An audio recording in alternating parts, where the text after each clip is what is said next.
Anyway, I'm sure it has been a very interesting journey. At the moment, this company, it's 75 million consumers worldwide, operating in many markets, also here, as we know. And it's my great pleasure to invite Milda Mitkutė, the co-founder of Vinted, here on the stage.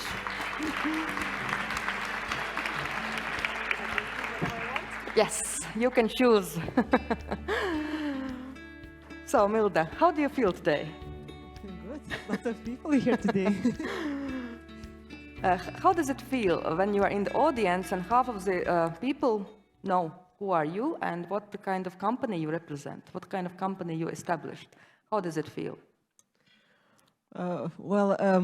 Usually I have such a feeling about that Vinted is very big, then I'm in such events only. Because usually, like, then then I used to be in the office, so you just work and you don't see any difference. You just like see the goals that you need to achieve, and that's it. And usually you don't have that. It's a disadvantage for us, but sometimes you don't have that time to celebrate and feel happy about what you have achieved. So sometimes you need to take time to celebrate as well. Sounds like this is also a great place for reflection. True. But you are in Vinted right now, or you are not in Vinted? So I'm a shareholder, but I'm stepped away from active business 7 years ago. Then I started to start my new family project with 4 kids. Oh. Big applause. But does it mean that you cannot have it all? Well, you can. Depends what you want. This is my profile, is that I like to live in projects. Like, I like to dedicate myself like 300% somewhere. Then maybe you get a little bit exhausted, then you need some other project, then you get there 300%, then you get exhausted there, then you look for another project. So that's my life, and I'm really enjoying this. So I have the first phase was Vinted. I spent there almost 10 years. It was a very nice trip. Well, I'm still there, like a shareholder. I'm still doing lots of ambassadorship there, like abroad and everywhere. So it's not that, I cut the line, and so I'm still there, but I'm just not very active in strategic development and everything. So this thing, then it was maybe it's time for family, but to leave Vinted for 1 or 2 kids, it's like it doesn't count somehow. So we said just make it count. So we said okay, maybe 4 or 5 kids. So now it's 4 kids. The youngest is 2, and I'm officially closed the family project. Now I'm in a new startup project. We're gonna see, because then you have kids, then you start to think about future, where your kids in which society they're gonna live.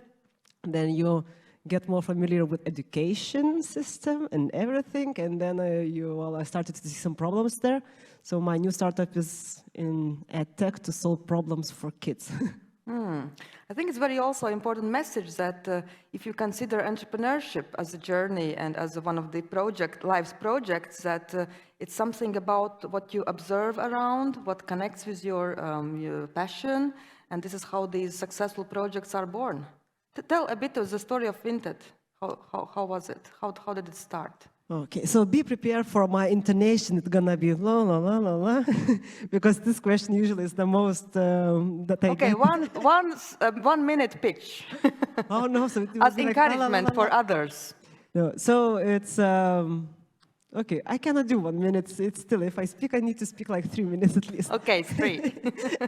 So it was born 15 years ago in 2008, and it was born by accident as a hobby project, because I was moving from Kaunas. Kaunas is the 2nd biggest city in Lithuania, from my mother's apartment to Vilnius to study my master's degree, culture management, and it was a rented apartment, and I couldn't afford big apartment in Vilnius, because it was much more expensive, and I'm a student, so I don't have much money. So it was, 3 times smaller apartment, and then I realized, okay, I need to put all of my closet to Vilnius, but it doesn't fit there. So I made a competition of clothing, which of them they're going with me. and which I'm going to leave. But my mother said, well, I'm not accepting. You cannot, your clothing cannot stay here. So I said, okay, I need to find the solution.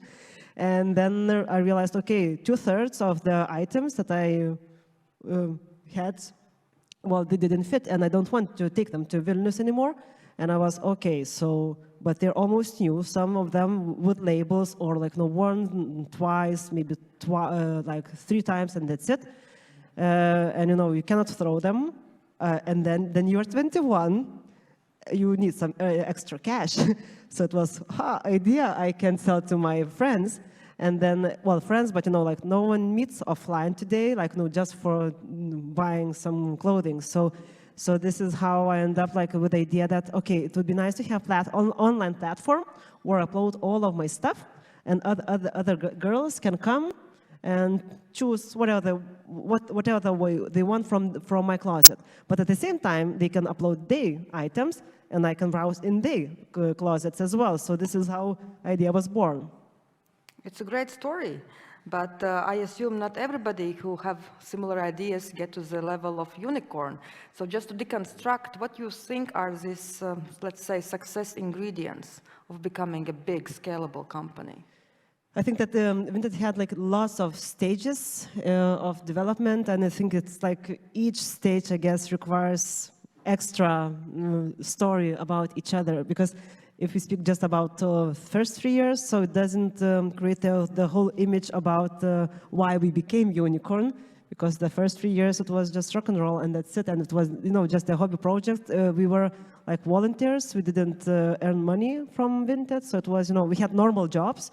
And first 3 years, yeah. First 3 years, yeah. So, it's but it was very nice like time, because it was then you have it was a passion project. So it was very nice because you have normal job. So what does it mean? You go to your job, you do all the things that you maybe don't like, but you get money. That's okay. 8 hours a day, done. Then you get back, and then, but I need some, some activities that like, I feel passion. So Vinted for me was that passion. You get home, I connect with Justas. Justas was the developer, and that's how two of us created Vinted. So we just sit together, we say, okay, what Vinted needs? How should we create? What should be the name? And so on.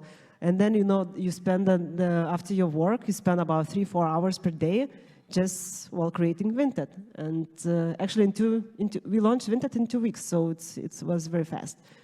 But yeah, it's a big trip, because at the same time, then we attracted first investors, not business angel, but investors, venture capital funds. So it was like a very drastic change from, ooh la la, I do whatever I want, from, we need to spend and to structure the budget, to have the strategy, to get in the morning on time, so it was like seriously. So it was, totally different story. But yeah, we finally ended up somewhere in between. So we were able to have this rock and roll atmosphere, but at the same time, we learned to spend money as well, like in a wise way, I mean.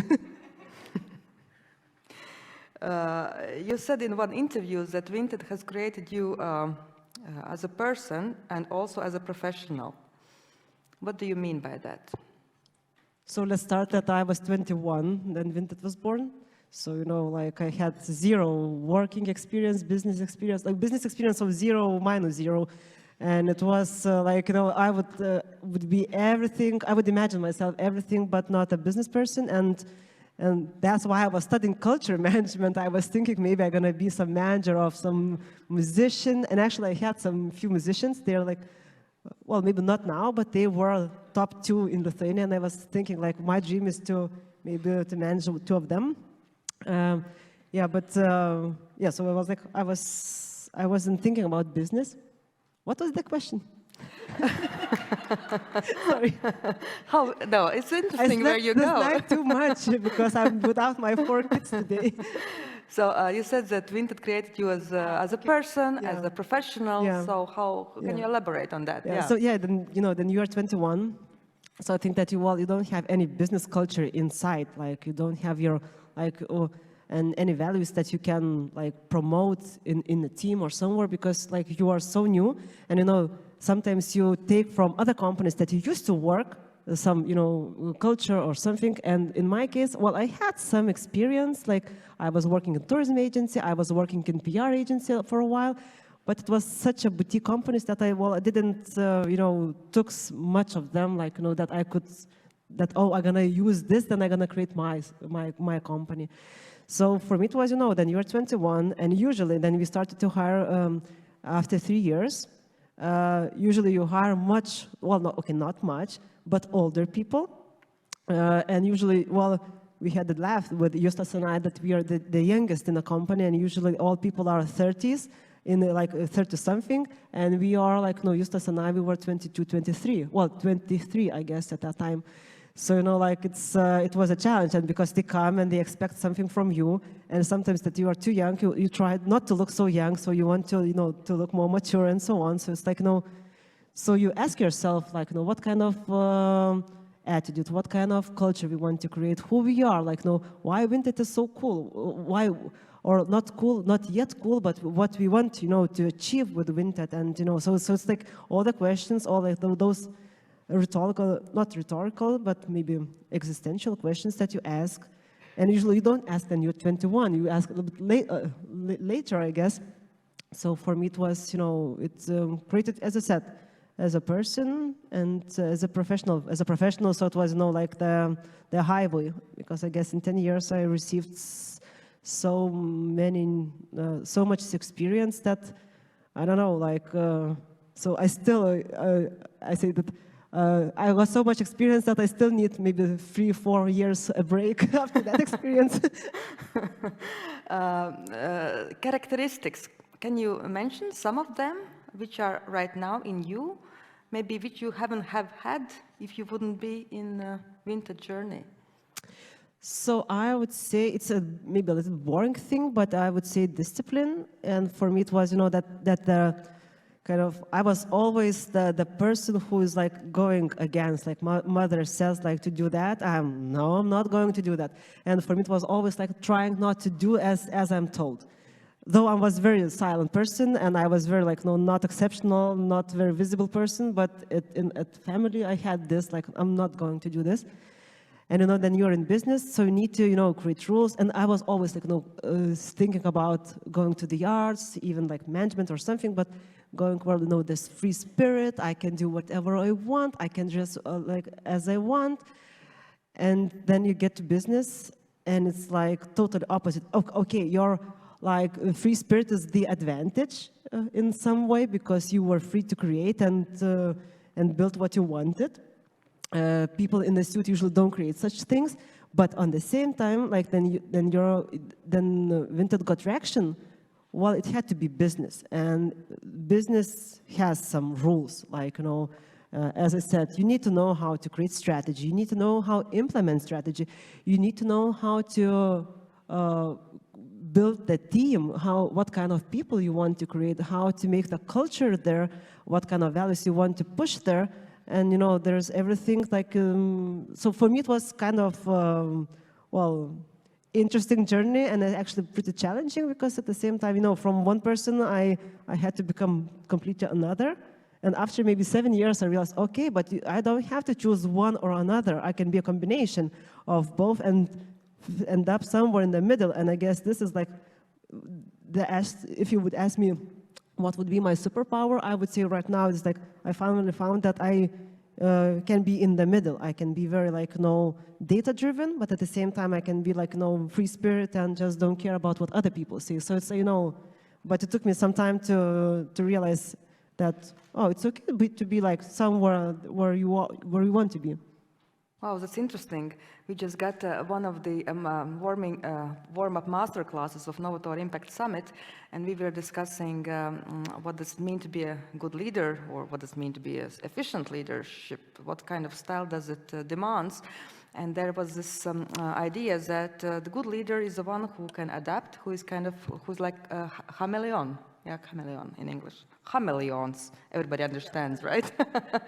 So I think it reminds me about this a bit, yeah.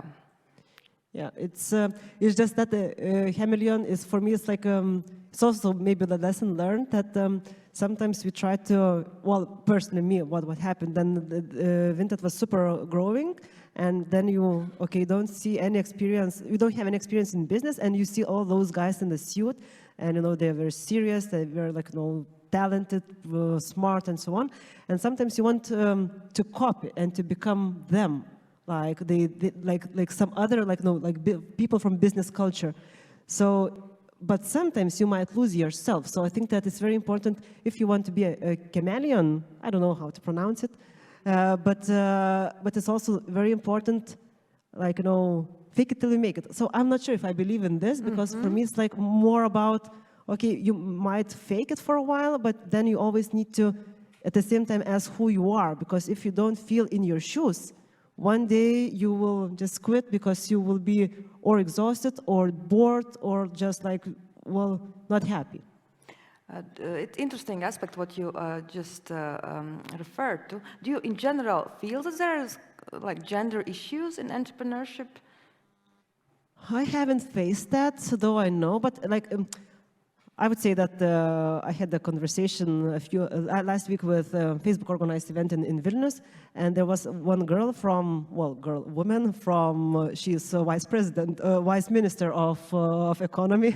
So it's okay. Everybody seems like girls for me at my age. So she said that, I am in politics. And she said, I see lots of sex-related discrimination because, there are guys, well, not guys, men come and say, nice nails, manicure, and so on. And I was like, come on, we came to speak about serious things, and they're still giving some, things about my look. And so for me, in the tech world, well, I'm happy to say that I haven't faced that, though I couldn't say that it's a rule. I think that I met quite a few women that, they say that they feel discrimination. So I guess it depends on the environment. And I guess that for me, in Justas, it was nice that we were two of us who started to create the culture. And then you start to create the culture, you hire people similar to you. And I guess that it's the luxury that you have, get people similar to you with the similar values. And then you just create a very safe environment for yourself also to, to thrive. So I guess it's also very important. Right. But how then you would, because on one hand, also what you said and what I have experienced, that on one hand, I would say that entrepreneurship, I think from my experience, it might be so that it's one of the most gender stereotype free spaces, because it's very much about what you do. I think so, yeah. I mean that I think it's a great place to be, being an entrepreneur. It's very encouraging to be there. It's very rewarding as well. Of course, there are a lot of dark sides there as well. There are a lot of doubts. There are a lot of sleepless nights, etc., etc. But that feeling that you have accomplished something, it's very, very rewarding. But my question is, what is your explanation from your experience? Why is there still so few women who consider to be entrepreneurs? We had a conversation, had 1 hour, 1.5 interview with a Christian. Yes. So for podcast, it will be launched. Kristaps Peterson. So follow the interview later on me. So I think that I'm gonna repeat myself because he had one version and I have a different version. So for me, it's I still believe that it's mostly because of how we were raised. And not us, but at the same time, how girls and boys are raised in general.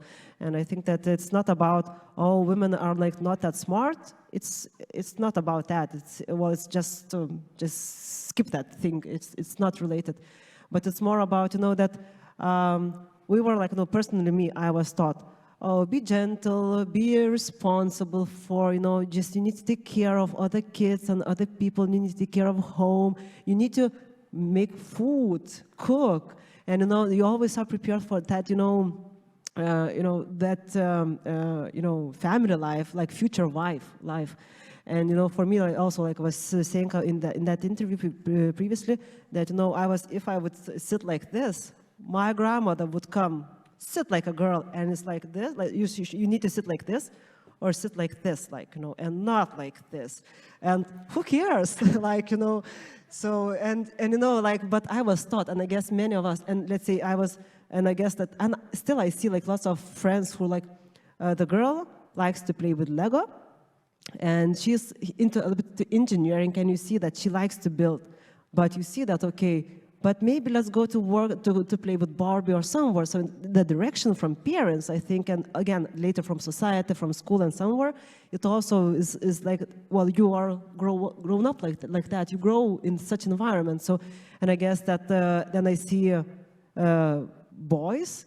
So, well, it's like always, you play, I don't know if how it was in your age, but like when I was in class, in second or third class at school, so it was no girls, after school they go to prepare like homework, and kids, they go to all constructions and they play there, like, you know, and they run.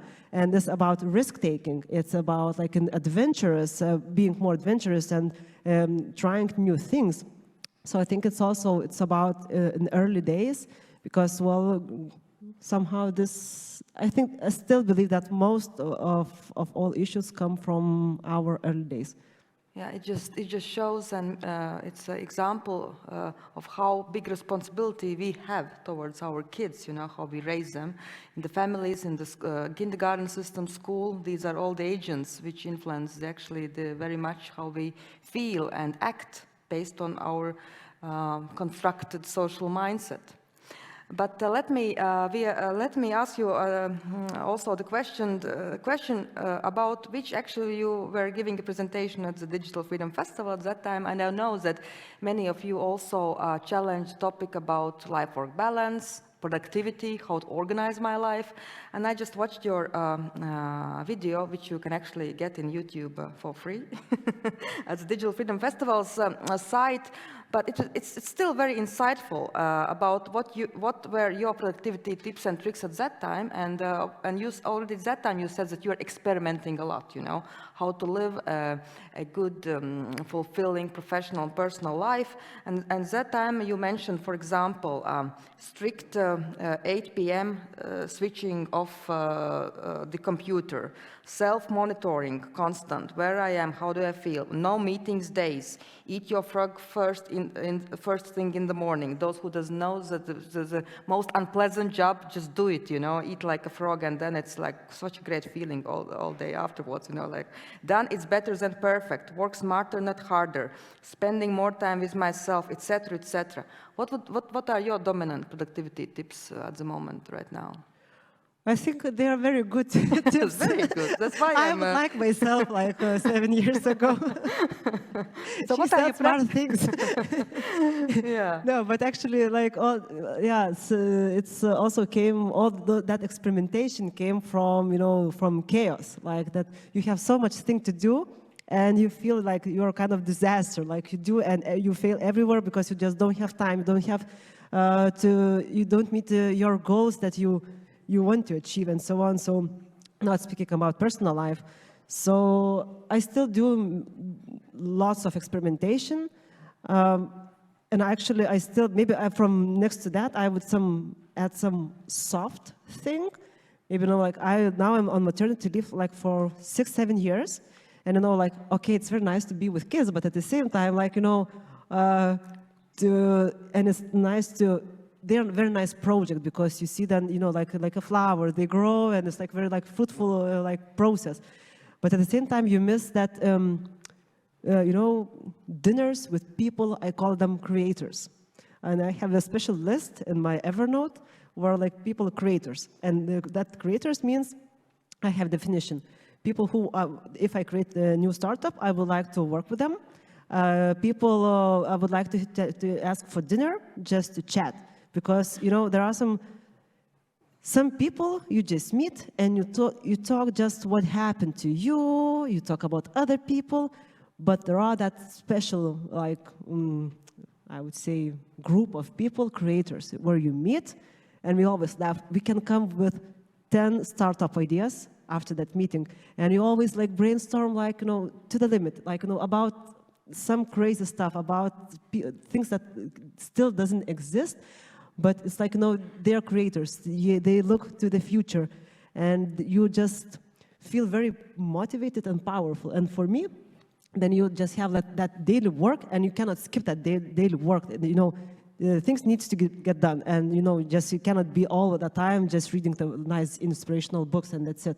So okay, you can do that business as usual, but at the same time, just to have your mind uplifted. Like for me, I have that rule, like once a week, if I can, I cannot do it more often, but like once a week, I meet a person from my creators list, or I take part in some events where I know that there are going to be lots of creators, and I just spend 1 hour with them. And you get back with lots of motivation, with lots of new ideas, and they help you to see the helicopter view, and not to be there in that micro level all the time. So this new thing that always helps me to step back, if you have just short time, but you want to keep it in a routine, like not to go to business as usual, but also have a helicopter view. Yeah, well, this is very, very nice tip. There's also this saying that we are the sum of the people with whom we hang around, and it could be that we proactively, we create this our tribe. We can call that way as well. I think I could chat with you for a longer time, definitely, but we should round up a bit. But before we do that, we here in the conference talk a lot about leadership. What does it mean to be a leader? But I think that the leaders are not born. Maybe some, yes, there are some specific traits, maybe, but actually it could be also our choice. And you said that it was your conscious decision to become from expert to leader. Yeah, it's more, it's a very specific thing, because then, it's why I've told that. It was my case, then the company is growing, and you need both things, like lots of experts in the company, but at the same time, leaders as well. Not maybe many, but quite a few you really need. And the question for me was I was standing and I was thinking, okay, do I want the expert, let's say, in marketing, in making ads, understanding how to launch new markets and so on, or I just need to to see leadership as a full-time job. And what does it mean, leadership? So it means that you always try to get in helicopter view, not to get too much down, always think about the future, and you always need to be I would say 3-4 years in the future. Then you speak with people in your team. So your team is in today, and you are in tomorrow. So, and it means also about seeing where people, how they are growing, or how are they satisfied, how is the team also combined well, do we have the vision, do we have strategy, if strategy works, what to do if it's not working. So it's more, so for me this is the leadership thing, and so I've chosen to try this path instead of just going to learn to set up a Facebook campaign in a more effective way. So that was my choice. Thank you. I will take this from our conversation, definitely. And one more question. Are you rich? Well, yes, I have 4 kids, 4 cats, very nice husband. Thank you. Yes, I am. Thank you.